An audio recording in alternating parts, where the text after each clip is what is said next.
Number one issue is the governor's approach to the affordability crisis that we have in New York State and the exodus of New Yorkers to other more affordable states.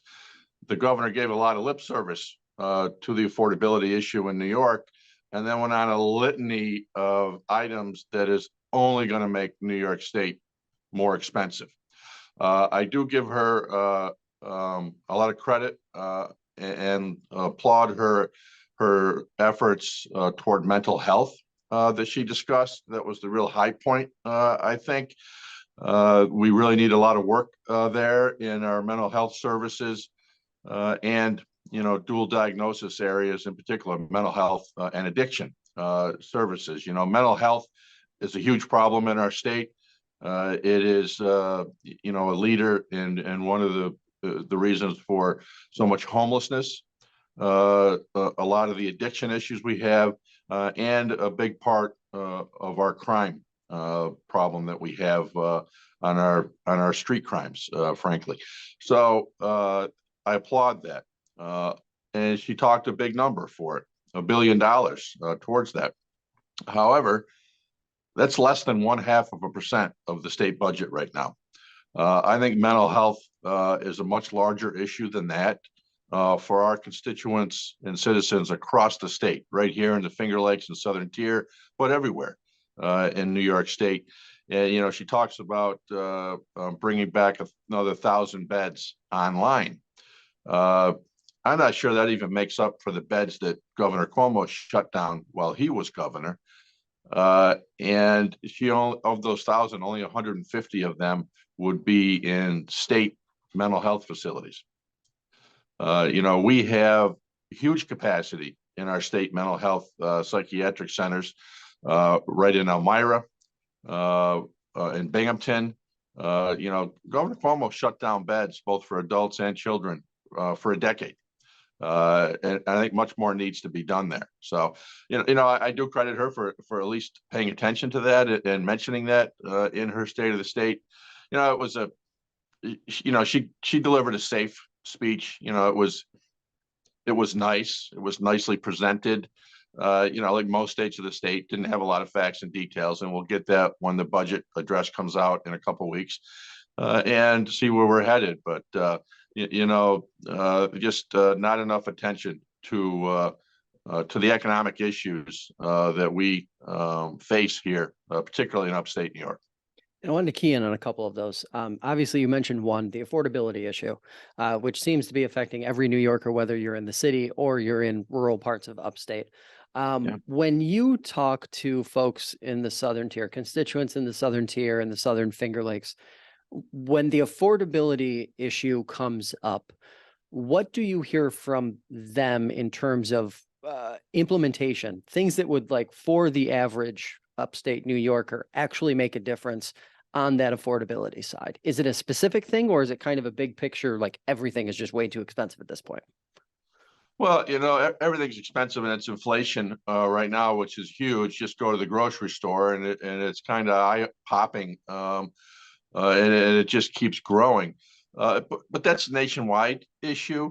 So what we need to focus on in New York, I believe, is the cost of doing business in New York, so that businesses can flourish in New York and provide the job opportunities that New Yorkers need to be gainfully employed.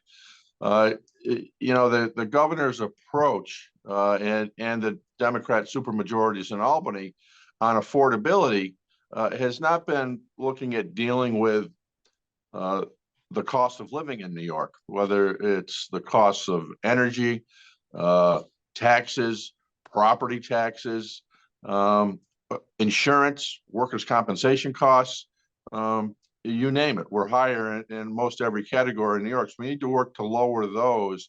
And if we make New York more affordable, I think we'll create more jobs. There will be better job opportunities for New Yorkers to sustain themselves. But the governor and the supermajorities in the legislature seem intent on not dealing with the cost of living in New York, but dealing with shifting dollars in New York by higher taxes and redistributing them to the lower income sector of our society, so that it makes it a little easier for them to pay these high costs that we have. That doesn't help the affordability for everybody in the middle class and the upper middle class. And those are the ones that are leaving the state because they have the ability to leave the state. It's the poor and the low income people that don't have the option of picking up and moving to South Carolina or Tennessee. So it really seems to be a focus on continued redistribution of wealth. Profit and wealth seems to be evil in New York State, according to those in charge. Another issue that's been pretty closely watched for upstate folks, even if they're not in any of, say, like Rochester, Syracuse, maybe Corning, Buffalo, crime and public safety. Bail reform obviously has started to get a little bit of chatter once again, because there are some folks who hope that maybe there is some change on the horizon with how bail reform has been implemented so far in New York State.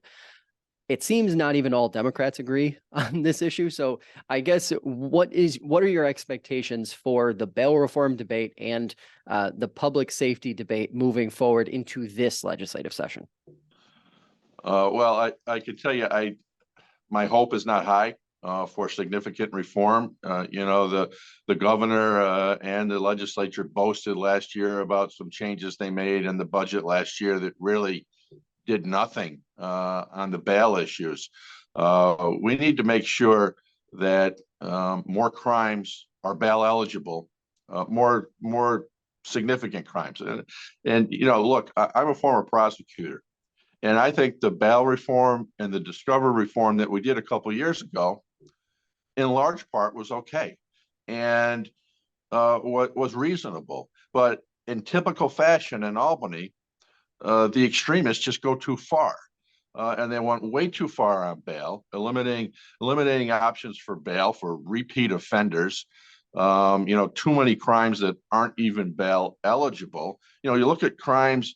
They seem to look at crimes of like what the outcome of the crime was. On assault, was it a serious physical injury? Well, most people don't understand under the criminal law, a serious physical injury is a lot more than what most people think it is. A regular basic physical injury, which is the misdemeanor requirement, is fairly significant level. But a serious physical injury is like a broken bone, an internal organ damaged, head injury, a disfiguring laceration to the body. Really serious stuff. And while those are still bail eligible, the regular serious physical injury of somebody assaulting somebody, we saw the video of some guy just randomly walking up to a guy in the street and whacking him in the head with a baseball bat. Well, the victim was lucky. It didn't cause a serious physical injury, so it wasn't bail eligible.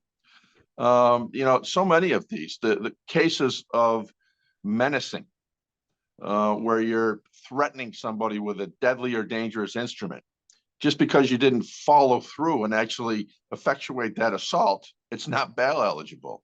The same with stalking. You're stalking a victim. You're a hair away from a very, very dangerous outcome. And those types of things still are not bail eligible.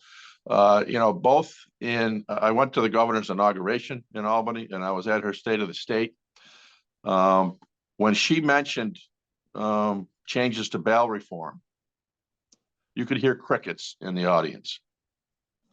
Other than us few Republicans that were there that applauded for that. At the State of the State, the Democrats were silent when she mentioned anything about going back on some of these criminal justice reforms that they've had. So, not a lot of hope that the legislature is even going to come around to anything if the governor is even serious about proposing it. She didn't come out with any specifics. She just very, very generally, superficially mentioned it. But there are some, I think, reasonable things that could be done that could improve what was done. And don't get me wrong, we don't on the Republican side of the aisle, we don't want, we believe in innocence until proven guilty, and we believe that bail should be to ensure that the defendant returns to court. However, we also agree with 49 other states in this country that a judge should have the discretion to determine dangerousness. And if that individual is perceived to be dangerous, that bail could be set. That's not the law in New York. We're the only state in the country that doesn't allow our judges to have that discretion. And that should be part of it. And it seems like we've heard bits and pieces that could be a piece of the puzzle that Governor Hochul is interested in dealing with. But if the majorities in her party are not interested, could that pose a bit of a challenge with actually getting some kind of change across the finish line? Oh, absolutely. She's got to come out strong in her budget. I'm not a fan of policy items in the budget. I think the budget should be about funding, but that's not the way the New York budget process has worked for the past 20 years. And the governor has a lot of control and power in that process. So if the governor doesn't come out strong in that, and right now she's coming from, I think, a position of significant weakness that she's shown in her ability to make deals with the legislature. She just allowed the legislature to put through a 29% pay increase for themselves, $32,000 a year, and she got nothing in return that she wanted. I don't know if it's incompetence or if it's just really, really poor negotiating, because you look at some of the things that have happened in the short period she's been governor. The Buffalo Bills Stadium. And I'm a huge supporter of the Bills, and I think there should be a significant amount of public money in ensuring that the Bills stay in New York. But I don't believe we should be paying for 2/3 of the stadium, $850 million. It's unheard of at that rate. So who's negotiating these deals? I realize she's from Buffalo and she's certainly, it's very important for her to keep it, but come on, let's negotiate a reasonable deal for New Yorkers. Look at the digital gadgets COVID test kit, where it was a $630 million no bid contract given to this company to do COVID test kits, where the state paid nearly retail price for those kits. And the state of Pennsylvania contracted with the same company at 45% of the cost of New York. So what's going on here? Why is the governor getting such bad deals on so many things? So the last thing I want to touch on here with you is housing. It was like the centerpiece of Governor Hochul's address the other day.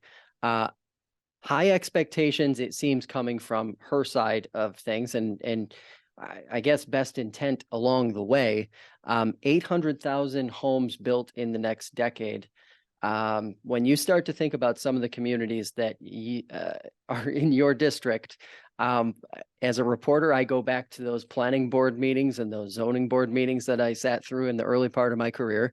And I remember hearing a lot of opposition to basically anything new. And it seems as though Governor Hochul's approach is going to be, let's force the issue and see what happens.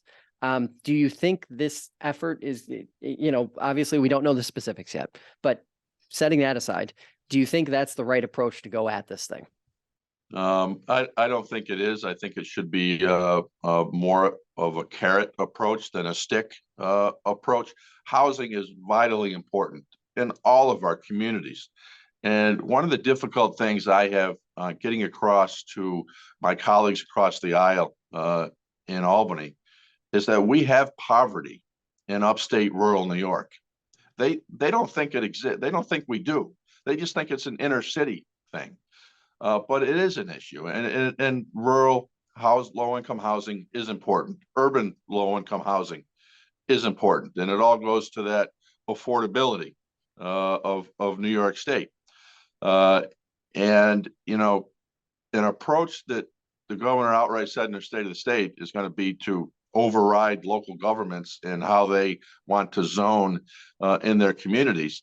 I don't think it's going to go over well. I know it's not going to go over in the communities and local governments that I represent when they're going to be forced to do certain things. And I know it's not going to go over well on Long Island Right. or in Westchester or the lower Hudson Valley.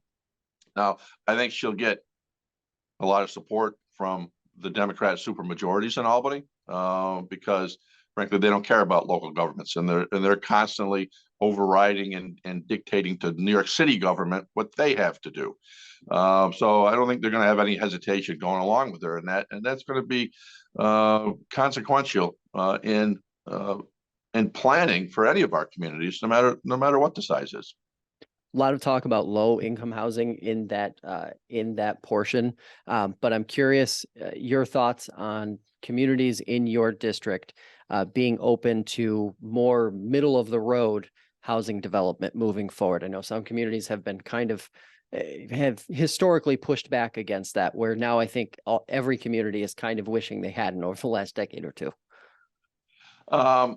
Yeah, I've seen in the last I'd say 6 to 8 years, I think a more openness from our local governments to these types of developments, whether they're market rate developments, whether they're affordable housing developments, or a combination thereof.